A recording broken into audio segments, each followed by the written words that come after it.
The following program was produced by the American News Network for its cable subscribers in the United States. Due to the severity of the accusations made in this program, CBC Television feels that Canadians should be made aware of its content. We will therefore broadcast the program in its entirety. In 1952, Rollo Martins, a junior clerk with U.S. Immigration, uncovered a foreign conspiracy aimed straight at the heart of America. We're up against an organization so ruthless and so powerful, it's a wonder we're still alive to talk about it. What have you found? I've discovered a mystery involving international spies who will stop at nothing. But America wouldn't listen. For 34 years, Rollo Martins pursued his investigation. Today, he has arrived at this astonishing conclusion. We're up against an organization so ruthless and so powerful, it's a wonder we're still alive to talk about it. Rollo Martins, the first American victim of the Canadian conspiracy.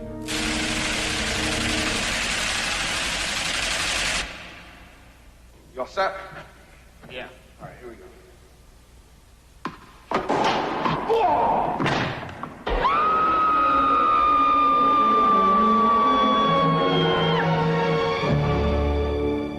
So little snowbird, take me with you when you go to that land of gentle breezes where the peaceful waters flow.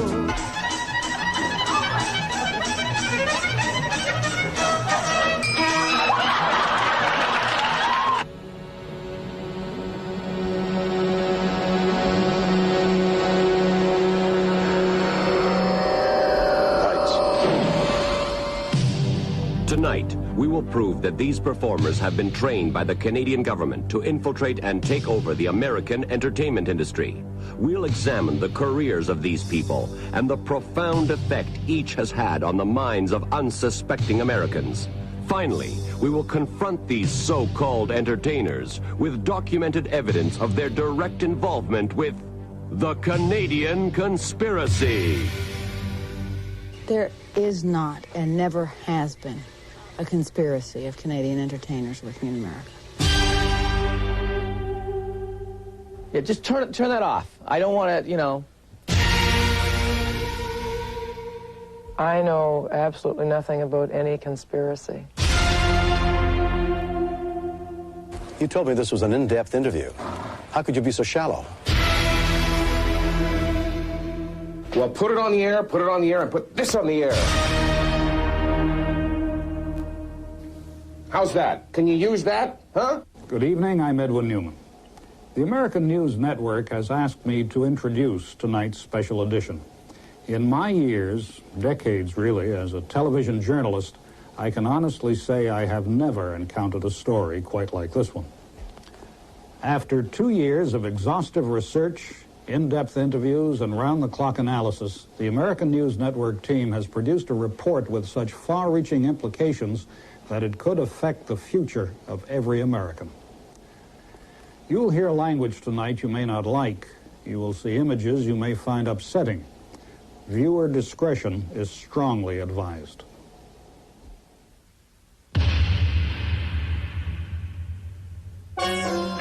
For the past 2 years, the American News Network has crisscrossed the continent, tracking down suspected members of the Canadian conspiracy. Despite the obvious danger, our camera crews worked day and night, stalking hundreds of suspects and recording their illicit activities.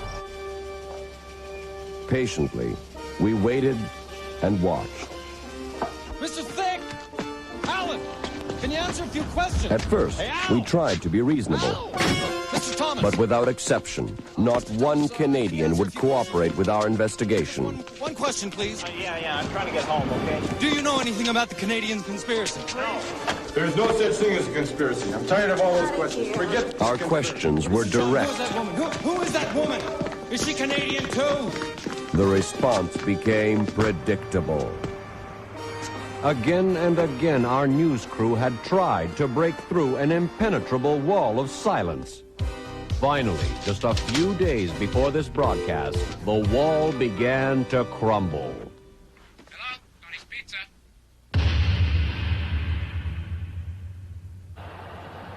Hidden inside this motel is the man who made tonight's story possible.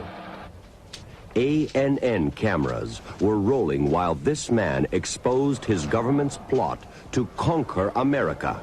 This man is a Canadian. Look, I'm not saying that all Canadians are involved. This man is in fear for his life. And I'm not saying that, all Canadians are not involved. It depends on your point of view. Eugene Levy, alias Stan Schmengi, Bobby Bittman, Earl Cannonbear, indoctrinated at McMaster University, operated out of Second City Television, the Canadian Broadcasting Corporation, and most recently, Schmengi Productions. Eugene Levy? I don't know anybody named Eugene Levy. Eugene Levy? No. I don't know Eugene Levy at all. Candy says he doesn't know him. That's good enough for me. I don't know him either. Sorry, pal. For 3 long days and nights, Eugene Levy testified against the Canadian conspiracy. In return for this exclusive interview, Levy demanded police protection, full amnesty from prosecution, and a 5-picture deal with a major Hollywood studio. We're talking a massive, tightly knit organization here. From the moment you enlist, they control every aspect, every detail of your career, your clothes, where you sleep, your choice of limo, who you take lunch with. It's impressive.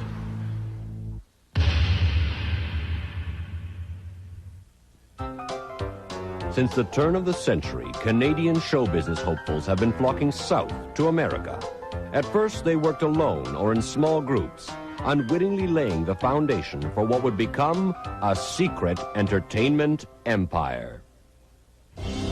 And these foreigners would have easily blended into our culture if it had not been for their fanatical sense of national identity. They were particularly sensitive to any insinuation that Canada had less than ideal climatic conditions. A case in point, Mack Sennett, creator of the Keystone Cops, once known as the King of Comedy. The year 1928, Sennett, always on the lookout for new talent, discovers Skippy Lennox, a young vaudeville comedian, and signs him immediately. The first day on the set, Mack Sennett and Skippy Lennox engage in a heated debate over Canada's weather. Sennett boasts that unlike California, his homeland has 4 distinct seasons. Lennox argues that Canada has only 2 distinct seasons, winter and July. That same afternoon, Skippy Lennox is asked to perform a new scene in the film Here Comes the Plumber. It has nothing to do with plumbing. It calls for Skippy to jump off a 1,200-foot cliff strapped to the legs of a giant stuffed falcon. The scene was written by Mack Sennett himself. Skippy Lennox, the first American to learn a lesson about Canada's weather the hard way. He would not be the last. It can really drive you nuts. Americans turning up in the middle of July wearing fur coats and snowshoes, Sorry, Canadians take that very, very personally. Okay, so we get a little snow. The year is 1948. President Harry Truman meets with Prime Minister William Lyon Mackenzie King of Canada.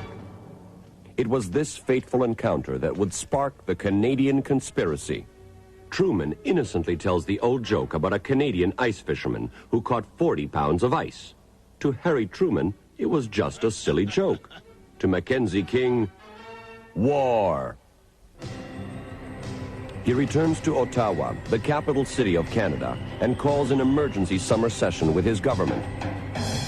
For weeks, the Prime Minister consults with his inner cabinet, and behind closed doors, Mackenzie King vows revenge against all Americans.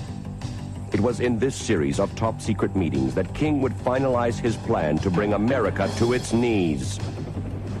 We talked to one man who attended the meetings in 1948. He retired in 1950 after the Canadian public rejected his national referendum to change the name of Canada to Quebec. Today, he lives in Miami, waiting for his country to apologize. Mackenzie King was very angry with Harry Truman. The nation's honor had been tarnished. He had a plan anyway. He was going to bring all those Canadian movie people back to Canada and leave the entire American entertainment business up the creek without a paddle, so to speak.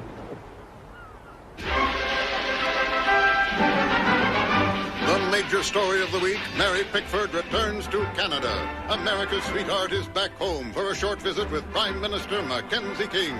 Their hectic schedule included a gala party at the Royal York Hotel in downtown Toronto. We promised her everything, money, power, even her own studios. We dig a big hole in the ground to put the building in. We even painted a big sign with her name on it. And they were not cheap, those signs to paint. Oh, oh, oh. But she wanted to work with her Canadian friends. And all her Canadian friends were in Hollywood. It seems that not one of the Canadians involved in American show business in 1948 was willing to cooperate with their government and return home. Our researchers unearthed this typical response. From Jack Warner, president of Warner Brothers, to King Mackenzie, Canada. Dear King, stop. If you think I'm coming back to Canada, you can go yourself. Stop. P.S. My brothers feel the same way. Mackenzie King's plan to deprive America of Hollywood's biggest names had ended a dismal failure. Broken in mind and spirit, the Prime Minister offers to resign. The offer is quickly accepted. His successor, Louis St. Laurent, claims that he has found a way to settle the score with America. The new Prime Minister sends word to the Canadian security forces, who act immediately to carry out his orders. Choose the best, make them better, and ship them south. The target, a whole new sector of the American entertainment industry. Television is sweeping across the nation, and this marvel of American science is affordable and fun for the entire family. In the comfort of your own home, you can see and hear a whole new world. In America, the future is today. Louis Saint Laurent knew somehow that TV was the next big thing. So he decided to change King's plan. Instead of bringing those big movie stars back from Hollywood, he figured, why not send some new people down there? People he could trust to break into the TV business and take it over from the inside.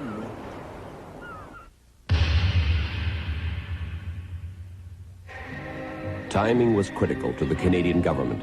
Television was hungry for new talent. To capitalize on the vulnerability of the new medium, they acted quickly to round up every available recruit. Young, would-be entertainers, willing to undergo any hardship in return for their government's promise of stardom. However, according to one American journalist who was stationed in Canada at the time, not everything was going as planned. Back in 1950, I was a 27-year-old correspondent working in Montreal for NBC News. And my contacts indicated a vast recruitment scheme, but it was like a headless dragon. I mean, no one was running the show. You see, Americans really don't understand Canadians. Those people are so polite. We're talking an entirely different culture here. I can just picture it. No, you be the leader. Oh, no, I've had my turn. Please. After you. It's an entirely different culture. Within weeks, the word spread out across Canada. We need a leader.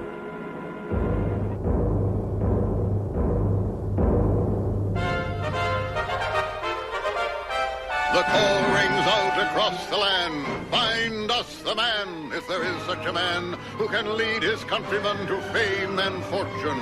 From the highest mountain to the deepest valley, wherever he may dwelleth, bring him forth from the place where you may find him. Let him present himself in Ottawa, for his time has come. It is not surprising that the man selected to head up the most dangerous team of entertainers ever assembled was a Canadian radio celebrity known as the Voice of Doom. Here's more copy, Mr. Green. At the time, he was a veteran news announcer with the government-owned and operated Canadian Broadcasting Corporation, or CBC. Lauren, would you give us a level, please? 1, 2, 3, 4. His name, Lorne Greene.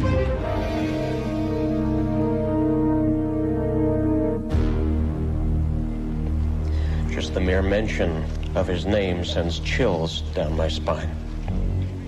I mean, if it weren't for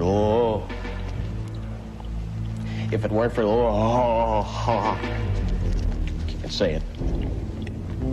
I wouldn't be in the situation I'm in today if it weren't. Could you please do me a favor? Don't say it again, without warning me. Shines. Don't go another day without it.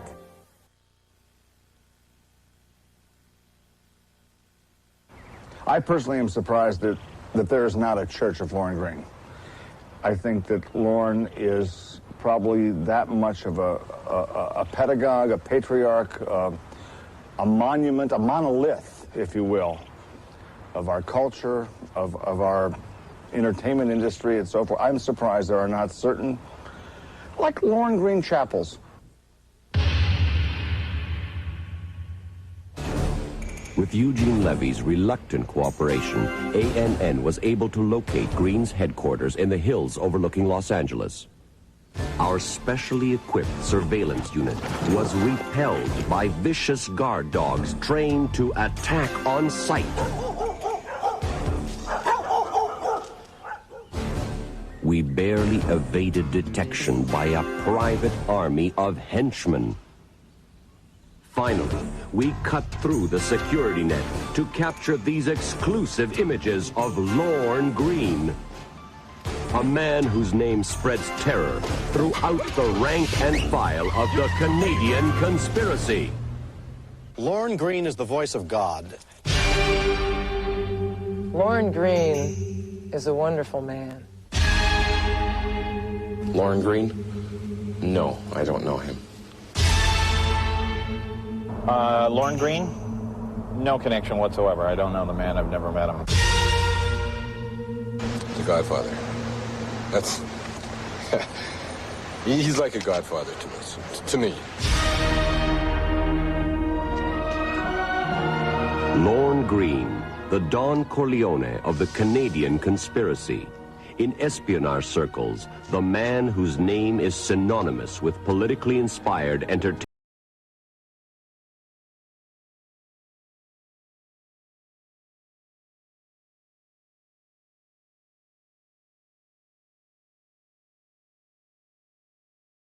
Emotional consideration.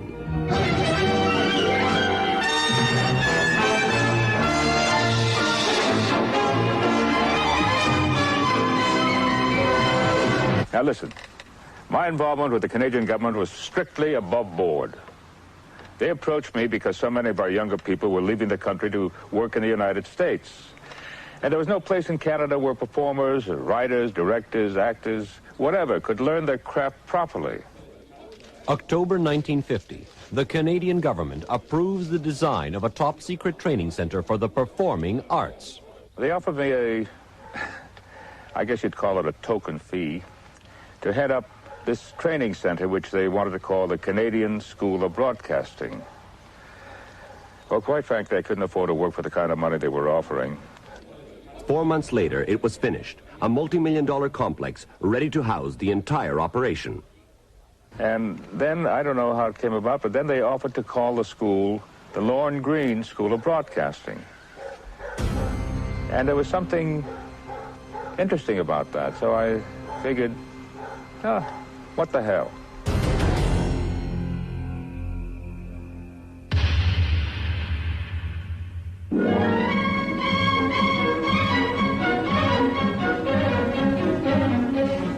There's no time to hold back for fine weather. School construction is a year-round proposition. We must have new schools, and we must have them now. Good news for all Canadians. This year, Canada's construction industry can look forward to a prolonged working season. Scientists at the National Research Centre have discovered that the secret to winter construction lies in raising the ground temperature of the permafrost. Accordingly, these workers maintain small fires wherever they plan to dig. These Canadian winters are just too long. We can't afford to hibernate. Ironically, the fire which destroyed the Lorne Green School of Broadcasting in 1952 started at a nearby winter construction site. Today, the Lorne Green School of Broadcasting is preserved as a national monument in honor of its founder. What was it like for the young Canadians selected to train here? Shelley Bloom, a former LGSOB student, agreed to relive the experience. I can remember like it was yesterday. This was the school auditorium where Mr. Green conducted morning assembly.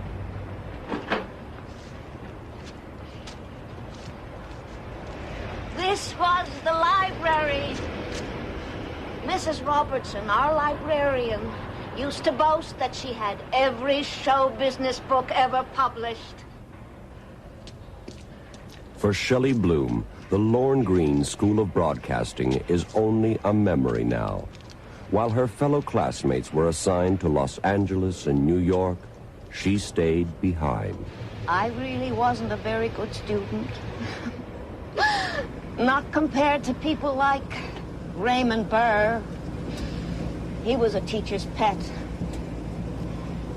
But as Mr. Green said, the day I flunked my finals, and I've tried my best to live up to these words.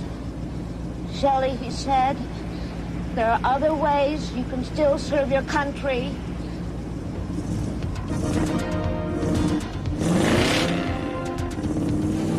In the end, the Lorne Green School of Broadcasting exceeded even the highest expectations of the bureaucrats who created it. This historic site was the launching pad for the first full-scale Canadian attack on the American way of life. Incredible as it may seem, every one of the following performers got their start at the Lorne Green School of Broadcasting.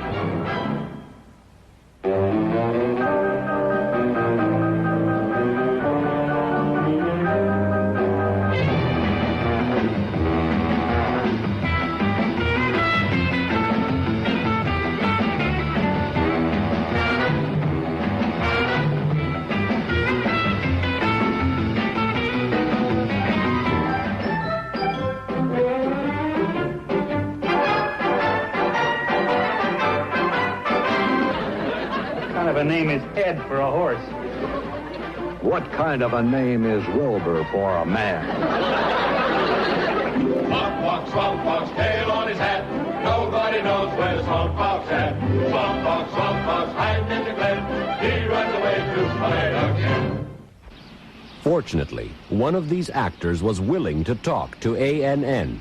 Yes, I was in the 1951, the second graduating class of Lorne Green School of Broadcasting, and it was a marvelous place to learn the business. But no, and it was just absolutely nothing more than that. Yes, Leslie Nielsen was a student at the School of Broadcasting. He was a very good student. He was a bright student. God, we had a lot of fun. You know, there's not a day goes by that I don't think about the remarkable talents. The people that I went to school with there, their names are remembered by everybody. And, for example, there was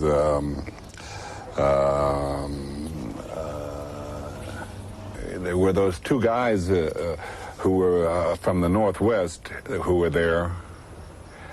And were the two guys from the West. And when you mention names like Leslie Nielsen, Yvonne DiCarlo, Alan Young, Raymond Burr, you are talking about the Mount Rushmore of Canadian entertainment. My mind, you know, there's so many to remember. And of course, there were some that came after my class. I mean, here's a group of people who were brave enough to take on American primetime television and win. There's so many. Just so many. And very talented.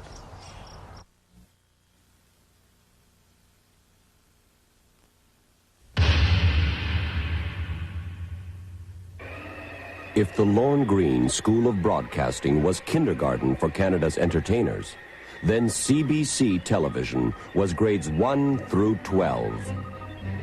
In 1952, the Canadian government created CBC TV to pick up where the Lorne Green School of Broadcasting left off.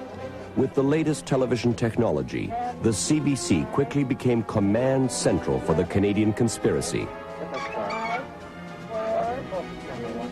These ultra-modern facilities allowed the CBC to process recruits at an alarming rate. Monty Hall, the man behind door number 3. It was at the CBC that Hall masterminded the game show that traded American dollars for American cents. It's time for the all-new Let's Make a Deal, starring TV's big dealer, Monty Hall. Everything I have today I owe to the CBC. Rich Little, the man of 1,000 voices. It was at the CBC that Little developed the technique of undermining the highest office in our land. Or how about President Ronald Reagan? I am delighted to be here tonight. But then at my age, hell, I'm delighted to be anywhere. At that time, I was doing a radio show for CBC and a lot of television, too. But Little and Hall were only 2 of thousands to be trained by the Canadian conspiracy at Fortress CBC. Isolated inside soundproof studios, advanced methods of indoctrination were ruthlessly applied. Brainwashing sessions lasted long into the night.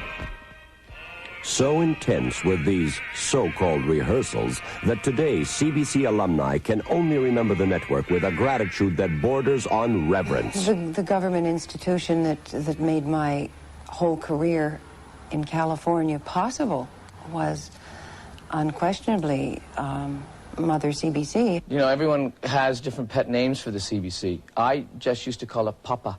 Well, the CBC was a great help to me. It's the best training ground in the world. Well, the CBC is, I think where a lot of Canadians start. It's like a paid education. You get to receive money for writing shows that you don't really know what you're doing yet, and you can try it out, and then when you got it down, go to the States.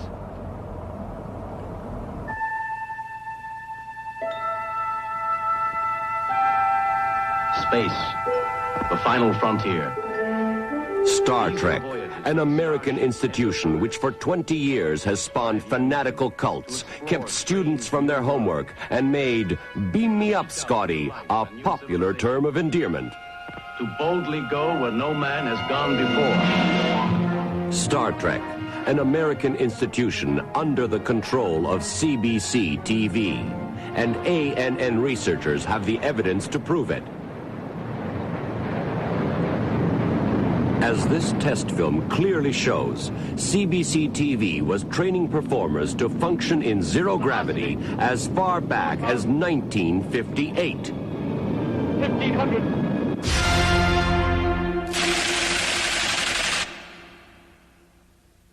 Friends, Romans, countrymen, lend me your ears. I come to bury Caesar, not to praise him.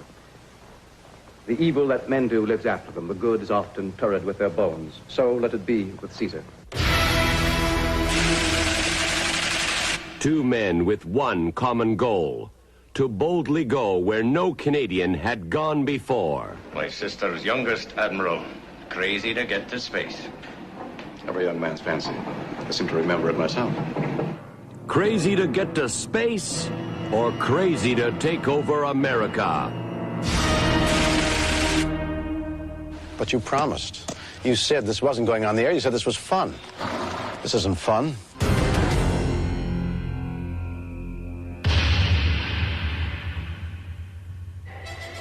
By 1957, with so many of its agents working safely inside America, the Canadian government, led by one John G. Diefenbaker, once again required the special talents of Lorne Greene. They tracked him down in Stratford, Canada, where he had been hiding out in a local theater festival, disguised as a Shakespearean actor. Go and commend me to my brother Cassius. Bid him set on his powers betimes before, and we will follow. Shall be done, my lord. Later that same evening, Lorne Greene would accept the most dangerous assignment of his career. His mission? To coordinate the entire West Coast wing of the Canadian conspiracy. Working closely with members of the Royal Canadian Mounted Police, Greene patrolled the streets of Hollywood, monitoring the daily movements of the Canadian entertainers stationed there. By 1959, Lorne Greene had become the most powerful unknown actor in Hollywood. But he would not be unknown for long. During a top-secret meeting with his superiors, Greene outlined a list of demands for his continued loyalty. I said, sure, on 3 conditions. He said, what are those? I said, well, a successful series. And secondly, a starring role. And thirdly, a lot of money. Might as well ask for the moon, you know. Bonanza. To millions of Americans, a favorite Sunday night ritual. To Lorne Greene, a lucrative contract from the leaders of the Canadian conspiracy. There is no such thing as a Canadian conspiracy. There's never been a Canadian conspiracy. Only people. People, people, people.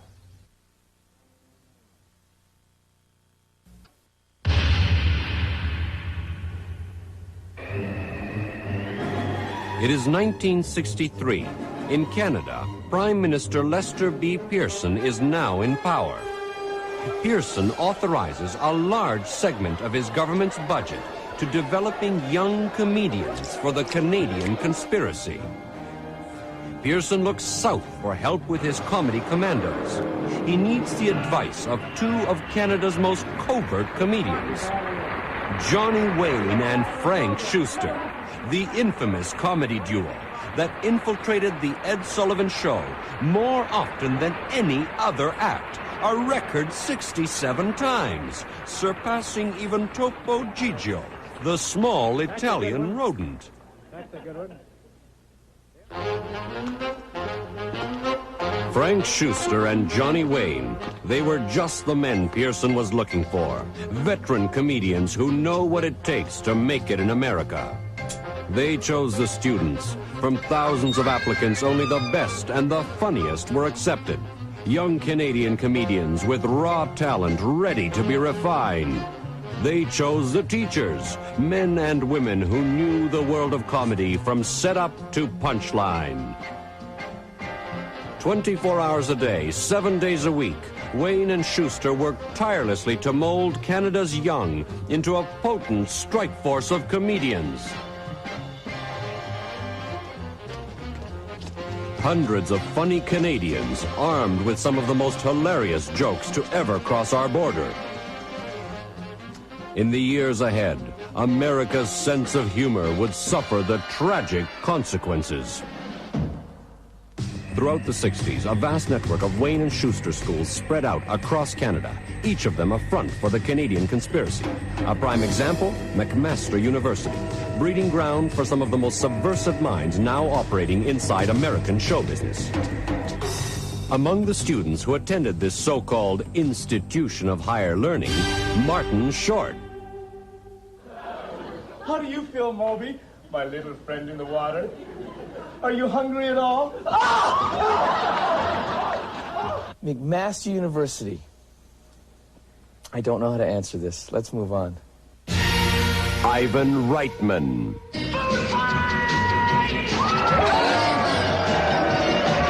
I know I can make any movie I want anytime. That's all I know. Doug Henning. Thank you! Welcome to my world of magic, a world of wonder and enchantment. Yes, I was first enrolled in the comedy division of McMaster, but then I found out I wasn't funny. Dave Thomas. I'm doing a special Christmas theme today. Yeah, go.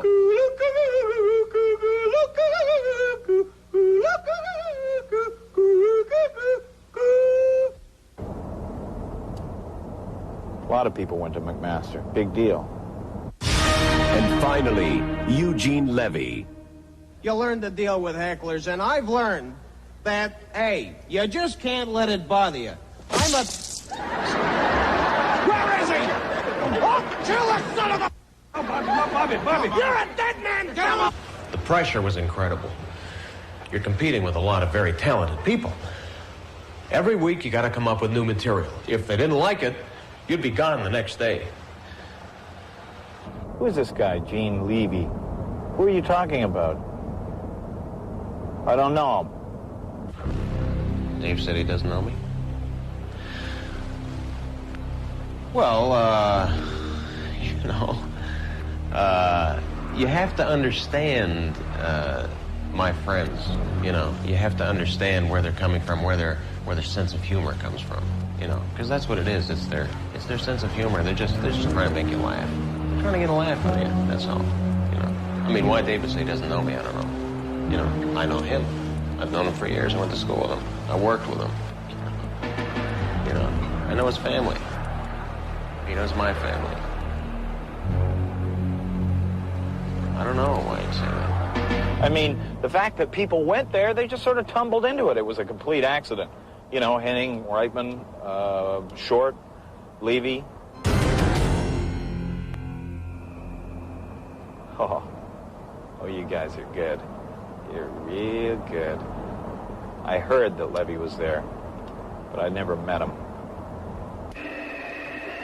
Today, show business academies such as McMaster University continue to indoctrinate young Canadian minds without fear of reprisal.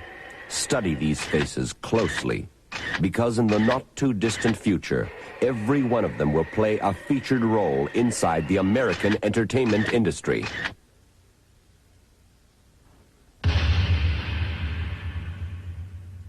By the late 1960s, America is in turmoil. Protests and civil disobedience are rampant. Psychologists place much of the blame for the volatile behavior of young Americans on the negative influence of television programming controlled by members of the Canadian conspiracy. There were certain television shows in the late 60s, especially those with a dominant Canadian influence, that were particularly destructive. I'm thinking now of Laugh-In, of the Smothers Brothers, and particularly Let's Make a Deal. As the ratings of these shows went up, the verbal and mathematical skills of American viewers declined. In layman's terms, these Canadian shows screwed us up good. In Canada, the late 60s are peaceful and quiet. It is a time of confidence and pride. The natives go about their daily routine, hunting and gathering food, leaving political concerns to their leaders in Ottawa.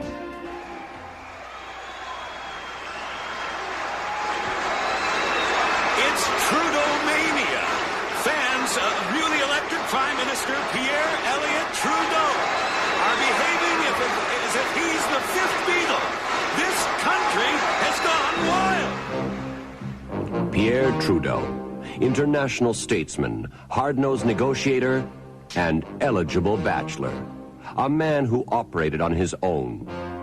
From his first day in office, Trudeau made the Canadian conspiracy the nation's #1 priority, demonstrating the fearless management style that would become a personal trademark. David Steinberg, a recent find at a Winnipeg induction center and a personal favorite of the new Prime Minister. The young Canadian gains notoriety when the Smothers Brothers show is canceled after his controversial performance of the Gospel according to Steinberg.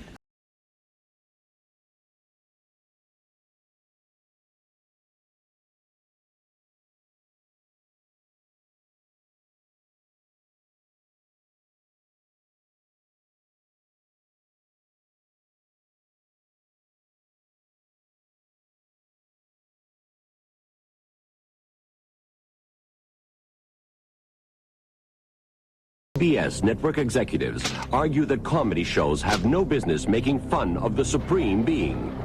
But Pierre Trudeau claims privately that he can take a joke as well as the next guy.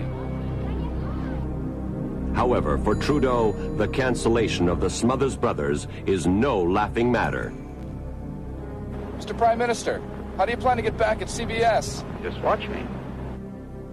3 weeks later, CBS replaces the Smothers Brothers with yet another Canadian-controlled production. Hee-Haw! For the last 15 years, designed and executed by known members of the Canadian conspiracy. Its sole purpose? Avenging the injustice done to David Steinberg. I see a long, straight line athwart a continent. No chain of forts, or deep-flowing river, or mountain range, but a line drawn by men upon a map nearly a century ago, accepted with a handshake, and kept ever since. The 49th parallel, the only undefended frontier in the world. In the years following Trudeau's rise to power, U.S. immigration statistics indicate that there was a further surge of Canadians moving to the United States. And yet not one U.S. border official did anything to prevent it. Canadians are real nice people. Courteous, polite. A real pleasure to do business with. I figure I've issued, well, this is just a ballpark figure, mind you, somewhere in the range of 50,000 green cards to Canadians. If you're a foreigner and you want to work legally in the U.S., you'll need one of these. It's called a green card. Well, the first time I came down, I was frightened about crossing the border because I had to slip through. Of course, I had no green card. A green card is your passport to prosperity. It's not easy to get a green card. You have to have an incredible talent or some incredible genius. My great genius was marrying an American woman. And if you're a Canadian performer and you want to be successful in the U.S., you'll need the help of this man. Well, Lorne Greene was my mentor. Lorne Greene is a big idol. Love him. Great voice. Nice guy. Great hair. Green card. Lorne Greene. Coincidence? There's no connection between the name Lorne Greene and green card. Absolutely none. There must be a connection between Lorne Greene and the green card. Because all the people I know who have green cards know Lorne Greene.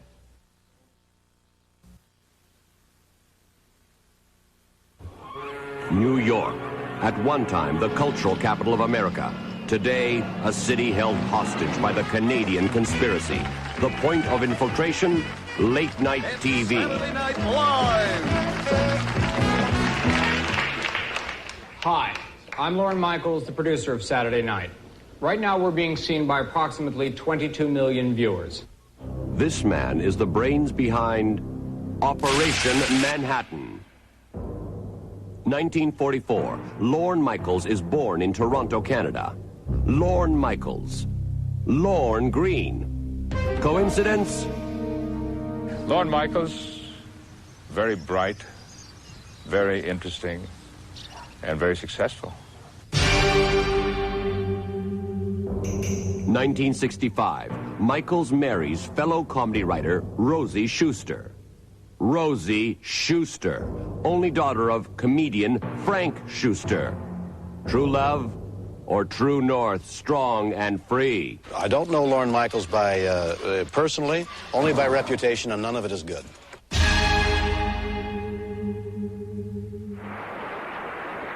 now it's time once again to talk to our old friend, the Canadian Beaver. 1971, after years of playing straight man to a beaver, Michaels is ordered south. I never noticed any conspiracy stuff when Lorne and I were working together. I wasn't with him all the time, so, I mean...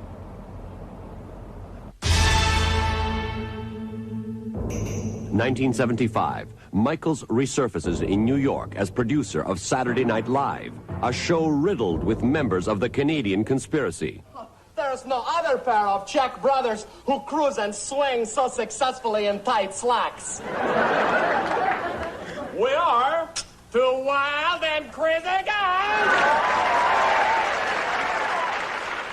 Dan is a good Canadian boy. He usually arrives at the house with a 6-pack of Molsons and 3 Mounties. 1982, Michaels promotes a former SNL lieutenant to the rank of major and awards him a new assignment. Let's do a show! I'm going to be known, from now on I want to be known as Paul Schaefer. Paul Schaefer. Paul Schaefer I know real well. Now there's a great Canadian. I mean, there's a guy who's going to really extend to a buddy. And I know anytime I'm in New York, he can get me tickets in the audience at the David Letterman show. 1985, Michaels watches proudly as a fellow conspirator forces well-known Americans to look and act like idiots. I'm as doomed can be, you know.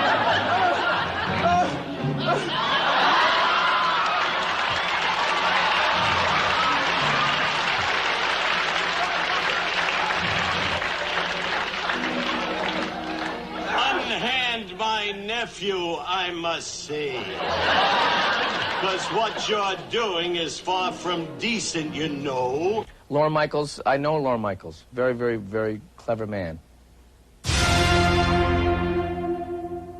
Today, the leader of Operation Manhattan operates out of this building in the center of the city he calls his own. Despite the overwhelming evidence against him, Lorne Michaels refuses to acknowledge his un-American activities. I don't think anybody could get a job working with me by mentioning the fact that they're secretly Canadian. I think that talent is sort of the chief criteria in people that I work with. It's got to be talent, you know. Just because, 90% of the people he hired, were Canadian, I'm sure has nothing to do with it, Definitely talent.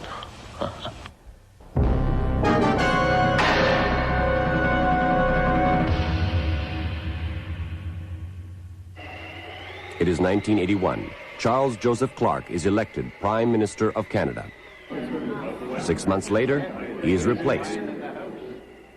The progress of the Canadian conspiracy is unaffected.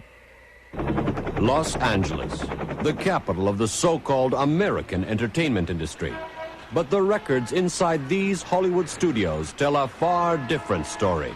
Seriously, Frank, does she go, or does she just sort of lie there quiet and not do anything at all? Just sort of keep your filthy mouth to yourself. Or does she go, Fact, 4 of the 5 top comedy films in history have been controlled by members of the Canadian conspiracy. I feel Canadian. My sense of humor is Canadian.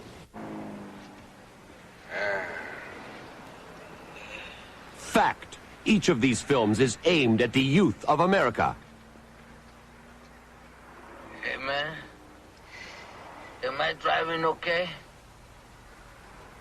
I think we're parked, man. Look at me. I mean, we practically sell grass, right? And I'm rich. I made a lot of money. This is Miss Cherry Forever. Fact, each of these films weakens the moral fiber of our future leaders. Hi, Steve. Paul. I had nowhere to go, so Hollywood seemed like an interesting thing to try for a couple of years. Ghostbusters, the most successful comedy film ever made. Written, directed, and performed by suspected members of the Canadian conspiracy. It's the Stay Puft Marshmallow Man. Canadians who will stop at nothing to capture every American box office dollar. Well, there's something you don't see every day. One thing you will see every day is a certain member of the Canadian conspiracy strolling down Hollywood's Walk of Fame. He has taken on the solemn duty of polishing the stars of some of the biggest names in Hollywood, each and every one of them Canadian. Howie Mandel hopes that this loyalty to his homeland will be recognized by his superiors, and that someday he too will have a star next to his Canadian show business idols. Proud of his heritage and fearless of the consequences, Howie Mandel attempted to educate our news crew. Oh, look, another Canadian. Fay Ray. You know who that is? From the original King Kong. She's my favorite star in the whole world. In fact, she said my favorite line in that movie that I'll never forget, and I use it as often as I can. It went something like this. Ah!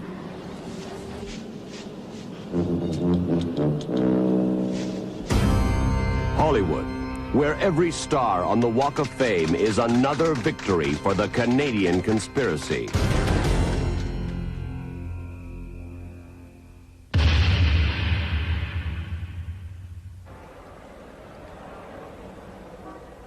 Look at it out there.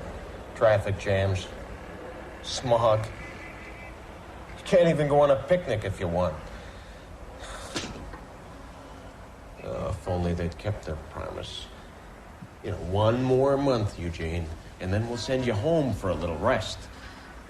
2 more months, Gene, but first you got that special coming up. You know, hey, Levy, don't forget, you got a movie to do. They get you a beach house in Malibu, and they think you'll be happy.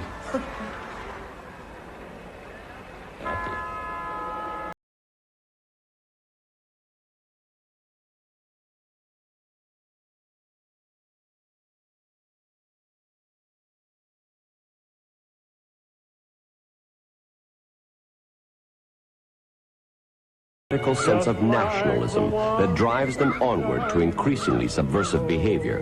That same love of country can provoke severe depression. To the innocent eye, these people may appear to be enjoying themselves. But beneath the surface, each of these immigrants is sad, alone, and lost. Statistically, the #1 mental disorder among these people is homesickness. It's so horrible down here. I mean, every day it's the same. You know, the sun comes out, somebody plays in the pool, it's hot, it's horrible, and yeah, I want to go home. As a young woman in the backwoods of Canada, Margot Kidder longed for something better. I'm going to get out of this place and get some money. The Canadian government, always on the lookout for new talent, was only a correspondence course away. After her first visit to the nearest induction center, Kidder quickly learned the price of stardom. Here I am, like a kid out of school, holding hands with a god. I'm a fool. I think you lose an IQ point a year, perhaps, for all the time you spent down here. That's hard. But I guess the price has to be paid. You suffer down here. You suffer.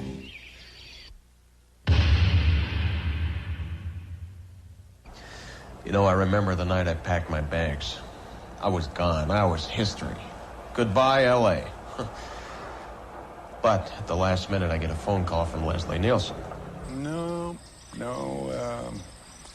I've never had the pleasure of meeting Levy, Eugene Levy.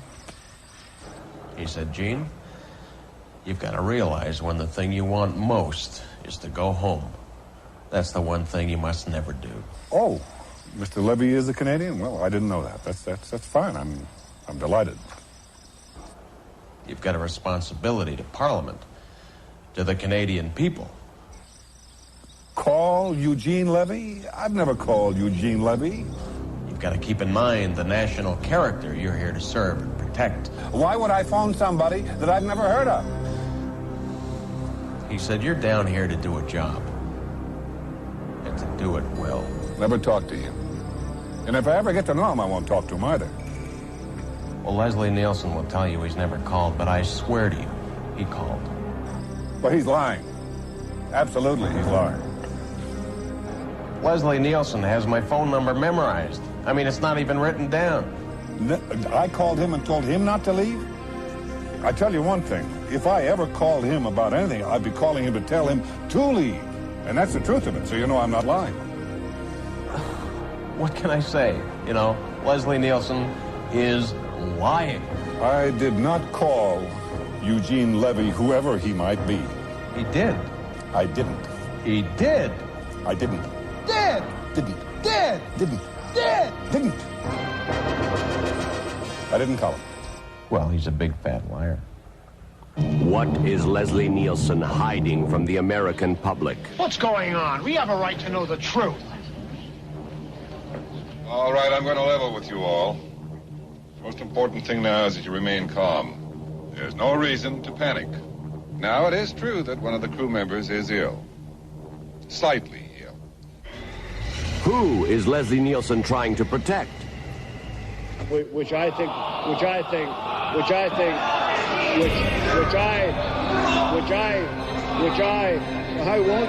I won't. Oh, I don't think so. Any connection between my brother, Minister of Defense, and the success I've had here in America? I don't think there's any connection at all.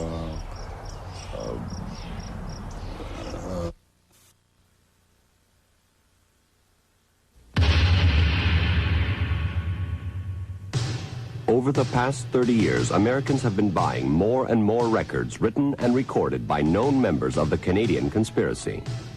A case in point, Anne Murray, America's favorite female vocalist. But what do the lyrics of her hit songs really mean? As far as I know, the song Snowbird has nothing to do with the weather in Canada. It's about some little bird. Some little bird? Miss Murray, surely you can do better than that.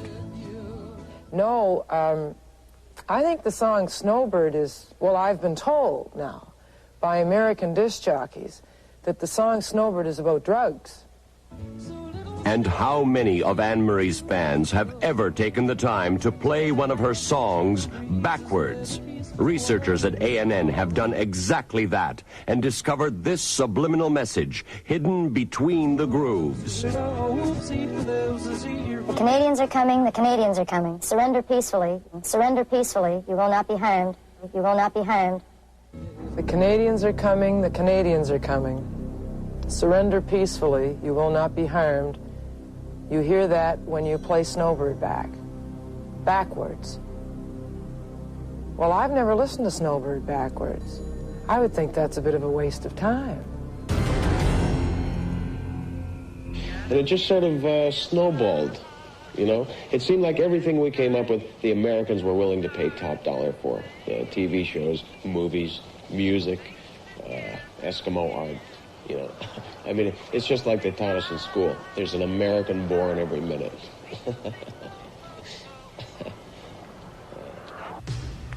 Trivial Pursuit. Just one example of the ever-expanding arsenal of the Canadian conspiracy, designed to wreak havoc on the leisure time of all Americans. Who co-starred opposite Lauren Green in the original pilot episode of Bonanza?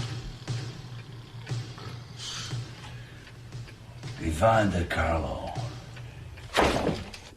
Every day, members of the Canadian conspiracy drive into Beverly Hills to shop, to eat, and to spend vast amounts of their ill-gotten wealth.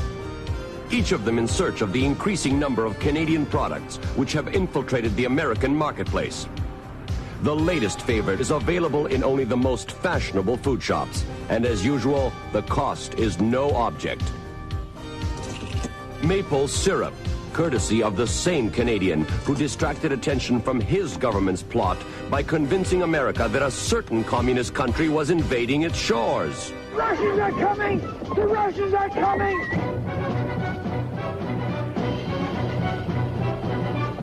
Very clever, never mind. Very, very clever to see that my friend and I are foreigners here, but of course not the Russians, naturally. No, we are, of course, Norwegians.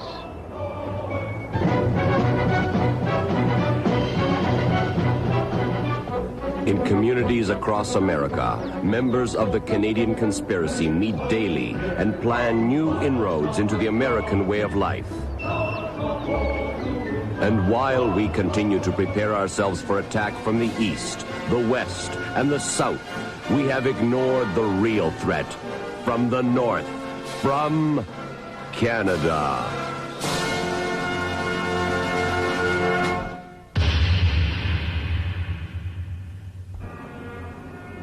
Meanwhile, in our nation's capital, the security forces responsible for defending us against any foreign threat have done nothing to stop the Canadian conspiracy. Why? The problem is, most of these people blend in so easily with the rest of us. They look the same, talk the same. There's nothing the FBI can do. It would be a lot easier to spot Canadians if they look different and talk different. Like Mexicans, for example. It's very easy for a Mexican to distinguish a Canadian from an American. The difference in accent, in physique, there's no question about it. You can tell them apart. Unlike, for example, a Bolivian and a Colombian. The biggest character difference, I think, between Americans and Canadians is in their shoes. The American shoe is a nicer, tailored shoe. Very sleek, very stylish. A Canadian shoe usually is wider and with a tread to it. It's a bulkier shoe. Comfortable, but for look-wise, I think that is the basic difference between Americans and Canadians, is in their footwear.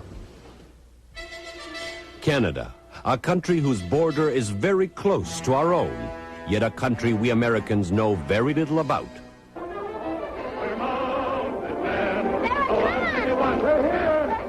Who are these people we call Canadians? What kind of work do they do? Where do they come from? And where are they going? How do they survive in winter? Do they have a summer? And what about romance? And what about the culture of Canada? How different is it from our own? For a better understanding of the country and its people, the American News Network went north to Canada. Month after month, we recorded the varied texture of the Canadian lifestyle from the warmth of our camera van. During the brief summer thaw, we ventured outdoors to ask the people of Canada, point blank, why so many of their entertainers are working in America. No doubt about it, it's money. Well, one thing is for money. Because of l'argent, money. You get bigger money, more, what do you call it? The big bucks, you know. Well, I would say certainly in Hollywood. Well, I don't get involved in politics. It's the main thing. Frightening, isn't it?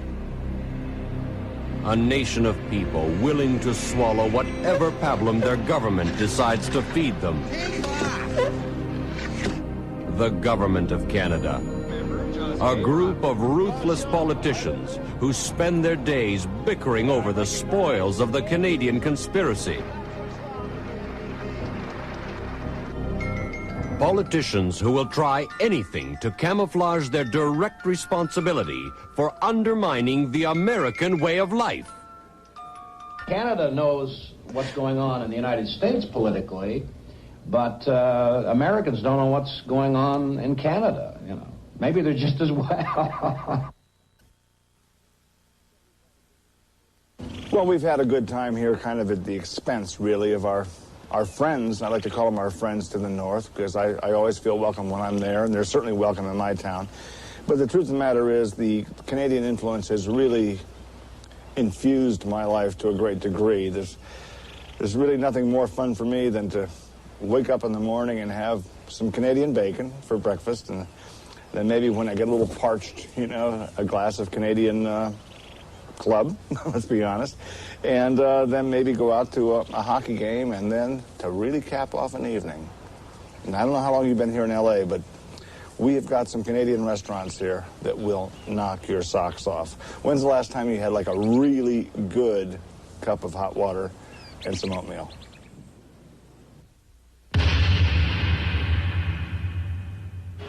Why have none of the major networks reported any story about the Canadian conspiracy? Perhaps the host of ABC Nightly News has the answer. Farley Furniture in Orleans has tremendous savings for you. This 8-piece living room suite can be yours for only $338. Regular retail value is $591.85, so you save $253.85. Now, this Chesterfield features all rubber foam, not imitation plastic foam, and it's guaranteed for life against the loss of shape or sagging at the edges. And what about 60 Minutes? Why haven't its hard-hitting reporters hit hard at the Canadian conspiracy? What have you got to hide? I have no comment on that. Have you ever heard of Lorne Greene? No comment on that. I'm not talking about any of this business. And what about Morley Safer? A Canadian. That's right. A Canadian. Why is a Canadian doing a job that an American could do just as well? What do you know of the Canadian conspiracy? Canadian conspiracy? Yeah. No comment. Mr. Safer. Mr. Safer, we know you're friends with Lorne Greene. bonanza. And if we were to go to war with Canada, whose side would he fight on? The Americans or them? I will not answer that question. No comment. No comment. No comment. No comment. No comment. No. That's none of your business. No. No comment. What was the question? If America went to war with Canada, I would have to go with Canada.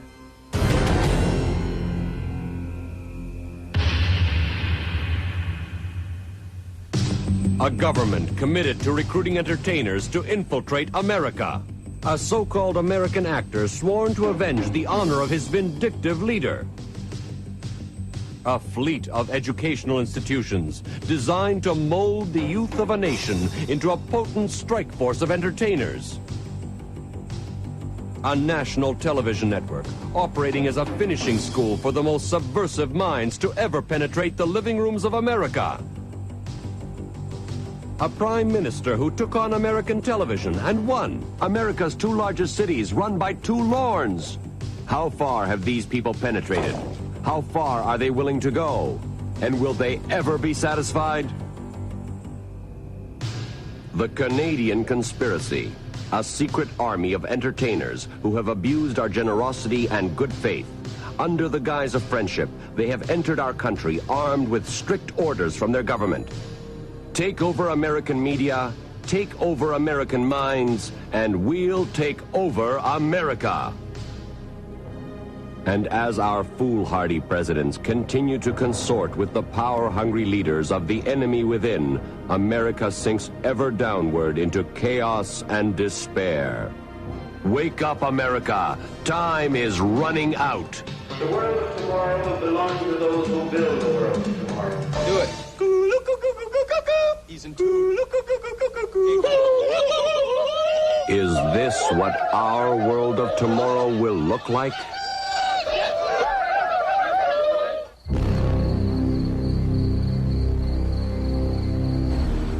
Politicians. Yeah, politicians. They told us they had a game plan. Yeah, sure they had a game plan. They had lots of plans. I mean, every time we had a new prime minister, it was, let's take over the movie industry. No, let's take over the music industry. No, board games, yeah. Pay TV, no, music, no, movies. Well, I'm finished, I'm done. I washed my hands of the whole thing. That's it. I just wish I knew then what I know now. That's all. Things just got out of hand. I mean, if there was only some way I could fix the damage that I've done.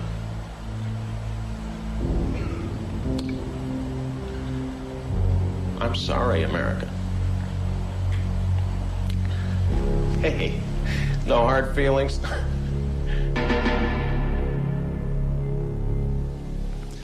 If you're like me, what you've just seen has shocked and upset you.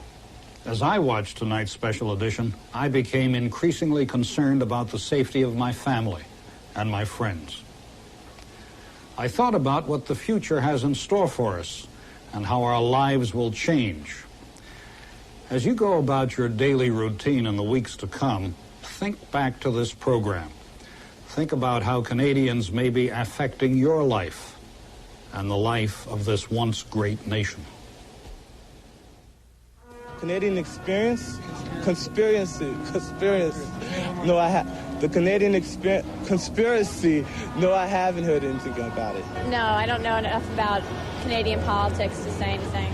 I think it's possible for them to have a sizable share because we're so close together, but I don't think it's possible for them to totally take over. I just don't give a great deal of credence to conspiracies. From somebody who's speaking to me on the street about them, actually. I don't think Canada will ever take over the United States. I don't think that's anything we have to worry about. Can't be done. No Canadian comedian. Tomorrow, controversial knockout Vanessa Williams and Harry Connick Jr. co-host a retrospective of the most prestigious music awards of the last 35 years, almost as old as me. Grammy's Greatest Moments, tomorrow at 8 on City. See? They didn't even show up. Listen, guys, you bug me enough. You're a big imposition. You hang lights in the car, you stick a cameraman up here, you got a sound man in the front seat, and you're imposing on my life. Forget it. It's over. It's over. End.